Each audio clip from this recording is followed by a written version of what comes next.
Hey, what's up, everybody? I wanted to come to you and share with you something that I believe is very, very powerful, and I'm hoping that it will bless you. It blessed me.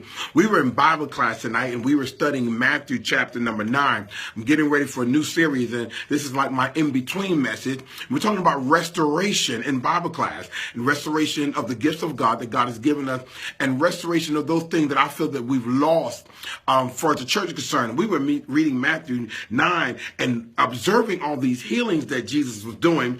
And then when we got to chapter 10, one of the first things he does, he sends out the disciples and he sends them out. And the first apostolic work he does is gives them power or authority to cast out evil spirits and to heal every kind of disease and illness. And it hit me. I said, well, God, why aren't we seeing that like that day? Why aren't we seeing that? Did that stop or did all that cease? And the Lord spoke to me very clearly. He said, no, it didn't cease. He says, what has happened is because we've lost that, we have to restore that. And in that in-between period, whenever we don't speak, because one of the things that really got me was chapter number 9 when he says, pray to the Lord who's in charge of the harvest and ask him to send more workers in the field. When we as church today, we've gotten kind of really off kilter. We just do everything that, in my opinion, is not really what God is asking us to do. We do fluff stuff, and that's okay, but fluff stuff can never take the place of what God has really called us to do.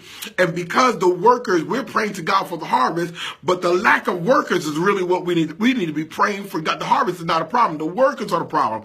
And when we are not in place, hear me real good. When we are not in place to do what God has called us to do, then counterfeit voices will arise. Whenever there is a lack of God's voice, not because of him, because of us, because we don't know it, but there are people attached to our anointing. There are people in our lives that are looking for us to be what God has called us to be so that they can get themselves together and then spread it abroad. But when we are not in position to be the workers God has called us to be, then other voices arise. And when those voices arise, people will attach themselves to those voices because they sound like God. They are comforting, they're soothing.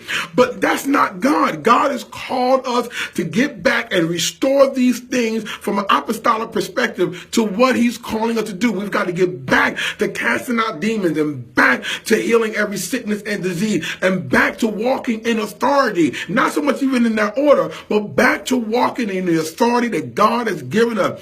There is a lack of God's voice. I wonder if there's anybody like me that's so excited that God is raising up new generations. He's raising up leaders that are walking in authority. Not that nobody else has, but there's a lack of it because a lot of people then got capitulated. They done chilled, relaxed, making money in the gospel, and all that is wonderful. But there are some of us like me that's a remnant that don't even care about that. We just want to see folks saved. We want to see folks delivered. We want to see the healings, the miraculous, the signs and the wonders to be back in the church. Are you like me?